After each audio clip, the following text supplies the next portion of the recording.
RetroDaze. Welcome back, time traveler, for the fourth and sadly final installment of our epic summer series.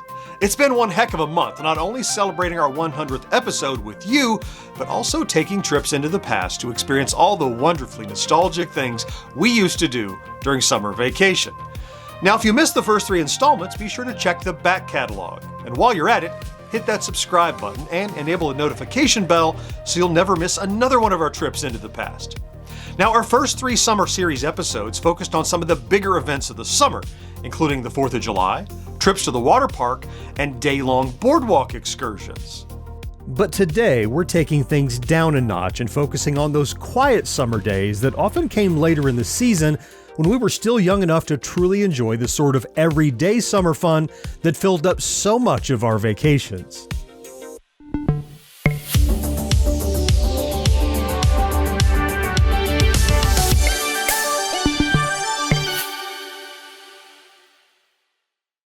You know the kind of days I'm talking about. It's late July, August is right around the corner, and despite still having weeks of summer vacation left, stores are starting to stock back-to-school supplies. Oh, the dread!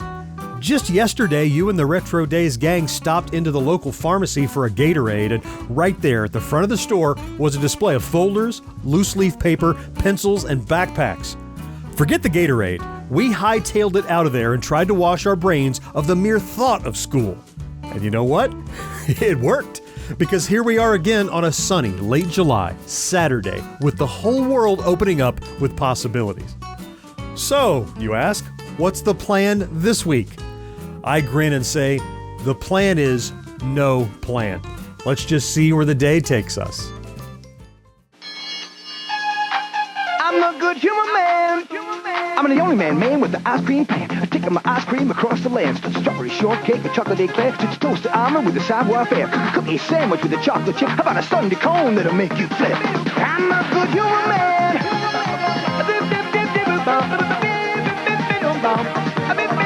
I'm putting good humor ice cream in every store. If it's taste you want, you couldn't ask for more. I'm a good human man. Get into a good humor. Luckily, the second we step outside of producer Tony's house, we hear the far-off jingle of the ice cream truck. My mouth instantly begins to water, and I say, the universe provides. As we learned in one of our earliest episodes, the sweet nostalgia of 1970s ice cream trucks, these confectionaries on wheels play a wide variety of songs during their summer treks over hot pavement. These include, but are not limited to, Dixie, Camptown Races, Pop Goes the Weasel, The Entertainer, and many others. But by far the most common was a jingle based on the tune Turkey in the Straw, which is what we hear as the white truck pulls up in front of us. That colorful map of possible choices that adorn the outside of the truck dazzles us. We've stood here before, both in RetroDaze avatar form and in our own pasts, so this time the selections come fast as lightning. Great new all natural ices, fruity pulls and natural ices. Squeeze it up with all the fruity flavor. Squeeze it up. Squeeze it up. It's new from Good Humor. Squeeze it up. Lemon and orange flavors, such fruity, tasty, natural flavors. Eating one is fun to do. Calippo is for kids like you. Calippo, the fun squeeze freeze. New from Good Humor at your supermarket now. We get Bomb Pops, Teenage Mutant Ninja Turtle ice cream bars with the bubblegum eyes, WWF Superstars of Wrestling ice cream bars, King Cone, and an orange Calippo. Now that's what I call breakfast. Stu Thompson, #1 BMX pro, was challenged by Huffy to create a great bike. Huffy BMX bikes, Stu Thompson series, white paint job, pinstripe pads, rigid power system for maximum performance. The result? A flash of white lightning. A bike so free, it could only be built for you by Huffy and Stu, the two #1s in BMX racing. Totally awesome. Huffy, America's first choice. Whatever else we planned to do, our main mode of conveyance was usually our bikes. So producer Tony opens his garage and we all grab the bikes we had as kids because that's the magic of our special trips through time. We have the Mongoose FS1, Huffy Thunder Road, Schwinn Predator, Diamondback Viper, and hold on, you interrupt, then go rummaging in the garage. Aha! You exclaim. I thought I saw you in here. you come back outside brandishing a Pal Peralta Mike McGill Skull and Snakes skateboard. Yeah, man, this is my ride, you say. I hold my hands up and surrender. Fair enough, but the steep side of the hills are going to be a pain. Clearly, you're committed, and I suppose there are enough deep drops and flat runs you'll be able to keep up. We all mount our steads and head off into the vast open world for some summertime adventures. So you, haystack. What, are you building a dam or something?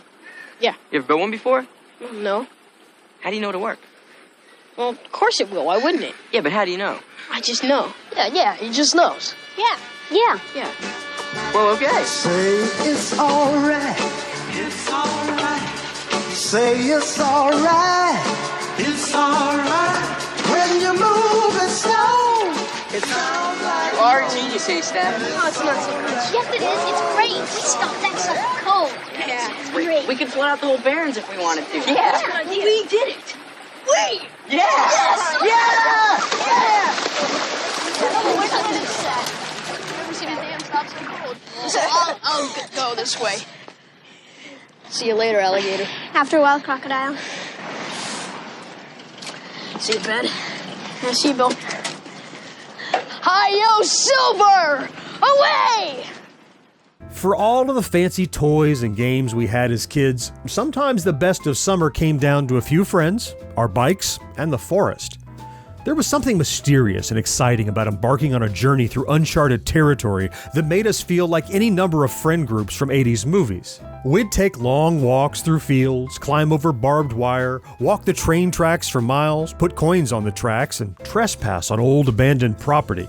Maybe we'd build a dam like the friends in the movie It, or go looking for a dead body like the group in Stand By Me, albeit a non-existent one in our case. The thing is, a hike was never just a hike when we were kids. It was an adventure. So we all dismount our bikes at the edge of a deep forest, toss them into the brush where we're pretty sure no one will steal them, and start out on a hint of a trail. Now, really, it's mostly just overgrown brush that happens to cut through the woods in a crisscrossing and jagged way, but we pick up sticks and bushwhack our way through. Where are we going, you ask? I don't know, Alyssa says. Producer Tony scratches his head. I think there's a lake here somewhere. Oh, cool, you reply, because even a vague notion of some mysterious destination that may or may not even exist is enough to keep us going. After 20 minutes of hard hiking through a dense wood, we spot something, but it isn't a lake. Look, writer Tony says, awestruck. Just ahead, hidden by a last stretch of white birch, we see an abandoned structure. At least, we assume it's abandoned, because an entire wall is missing from the east-facing side, and the roof has collapsed in on itself. We beat a hasty path forward and emerge in a clearing of sorts, though it has grown over in intervening years. There are old vegetable garden plots filled with weeds and a few grumpy vines of cucumbers and tomatoes that have continued to grow wild. The ghost of a road winds off from the side of the house and around back. If we follow that, it'll probably take us out to a main road, Alyssa says. Then we could backtrack to where our bikes are. Well, yeah, but not before we go in there. Writer Tony points at the dilapidated house with an evil grin. I don't know, I say. I don't like the look of it. What, you afraid of ghosts or something? More like squatters, rats, and falling through rotten wood, I reply. Tony thinks this over before retorting, yeah, but this is the exact sort of thing we would have done as kids, so I say we stay true to our time-traveling goals and re-experience our retro summer just as it was meant to be. Yeah, I laugh, can't argue with that. And I guess, if I step on a rusty nail, it'll be past me that has to deal with the tetanus shot. We step over crumbling bricks and rotting wood, carefully entering the house, though beside a few rooms that are already exposed to the elements, we can't get much further in.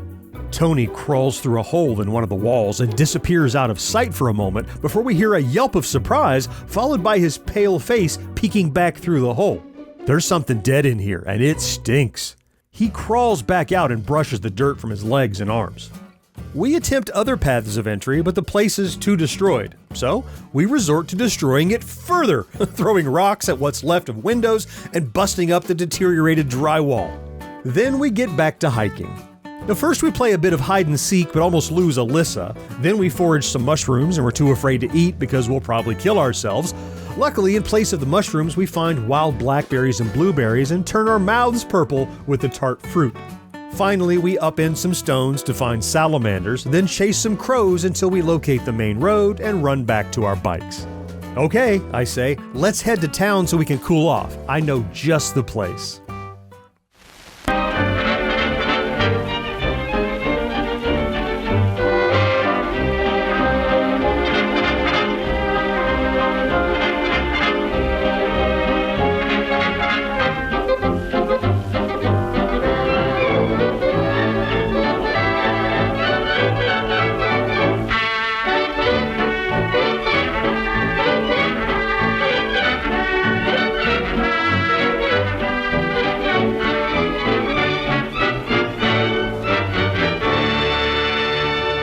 Once in town, we hop a few curbs and flash by the stores until we see the locally owned movie theater on the corner. The marquee boasts a wide range of summer blockbusters ranging the span of the entire decade. There's E.T. the Extraterrestrial, Indiana Jones and the Last Crusade, Batman, Star Wars Episode 5 The Empire Strikes Back, Back to the Future, Raiders of the Lost Ark, Top Gun, Ghostbusters, and many more. We pay for our tickets and enter the wonderfully cold interior filled with the smell of buttery popcorn and the sounds of movies playing in the theaters. After getting some snacks and, more importantly, cold sodas, we hit the theater and settle in for a comfortable 2 hours, and potentially more if we attempt to sneak into another showing. If you're interested in a full movie theater experience, navigate to our previously posted videos, the movie theater experience of the 70s, 80s, and 90s, and the drive-in movie experience of the 70s and 80s. But for now, we need a little downtime with the flick, so we'll see you after the show.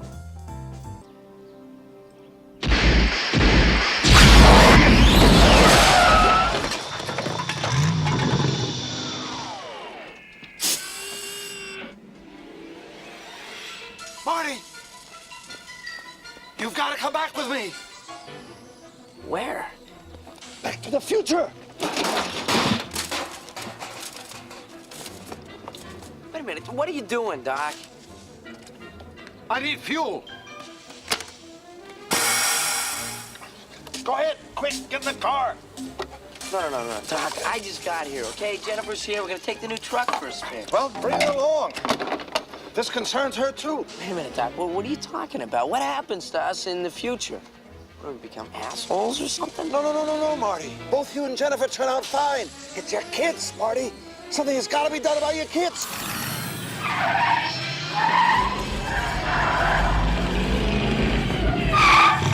Hey, Doc, we better back up. We don't have enough road to get up to 88. Roads? Where we're going, we don't need roads.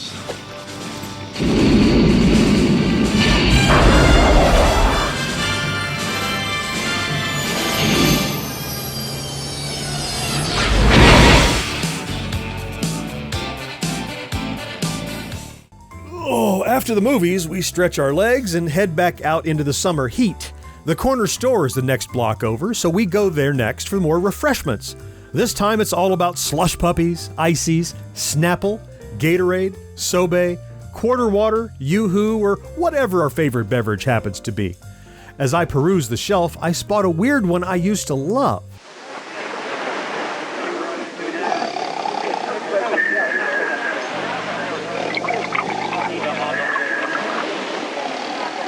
To really enjoy Orangina, you have to mix the real orange pieces with the sparkling orange juice drink. And to do that, you've got to shake it. Orangina.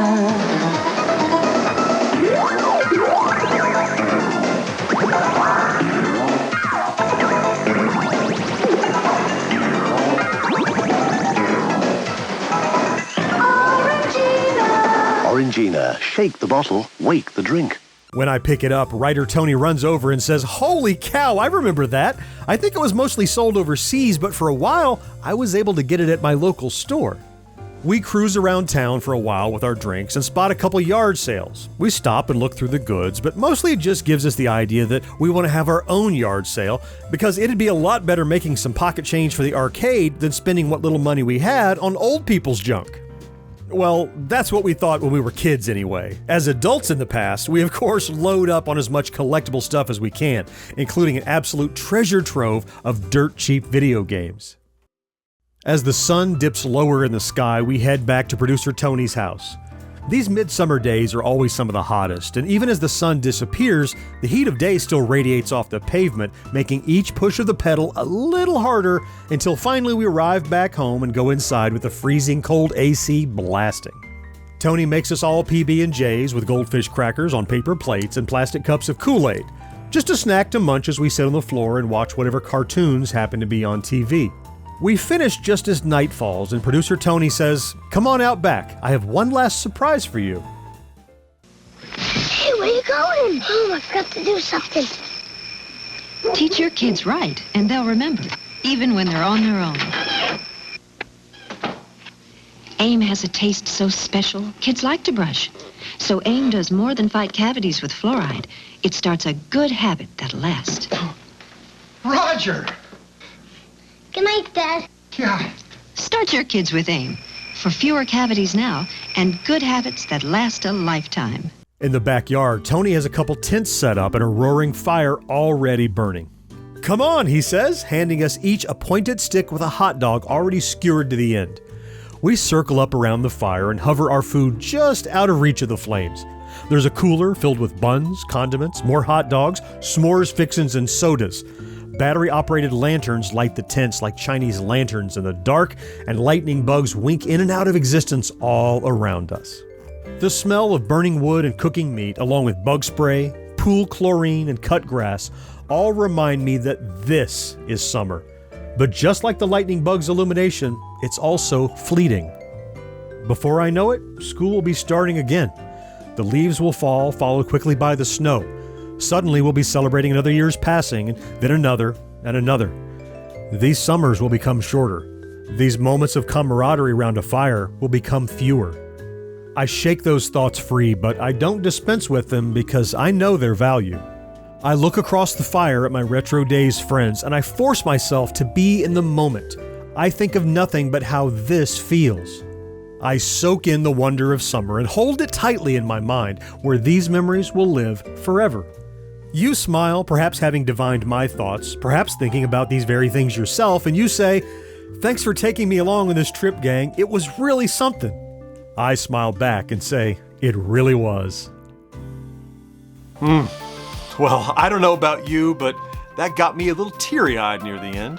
But I guess that's how I always felt as the summer began to die away and things, as they always do, change.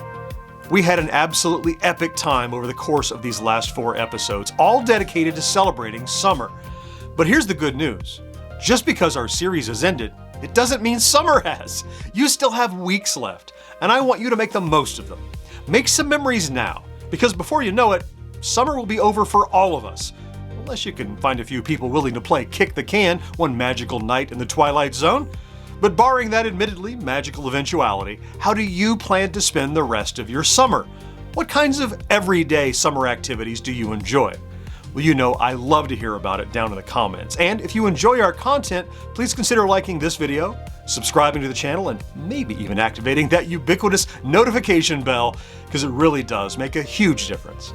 Let's meet again next week to celebrate yesteryear right here on RetroDaze. Clicky clacky.